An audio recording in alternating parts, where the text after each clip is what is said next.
మంగళగిరిలో ఒక పాపను, కృష్ణవేణి మంగళగిరి పాప, సోషల్ మీడియా పాప తీసుకొని పోయి ఆడపాపను కూడా, ఆడ కూతురు అని కూడా చూడుకోకుండా తీసుకొని పోయి హైదరాబాద్ నుంచి ఎత్తుకొని వచ్చి స్టేషన్లలో పెడతా ఉన్నారు.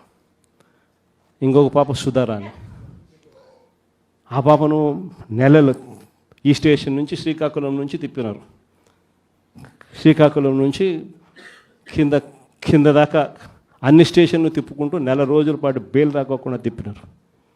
ఆడవాళ్ళను, ఆడ కూతుర్లను కూడా చూడుకోకుండా కేవలం వీళ్ళకి వ్యతిరేకంగా పోస్ట్ పెట్టిందని ఇంత దౌర్జన్యంగా జరుగుతూ ఉన్నారు.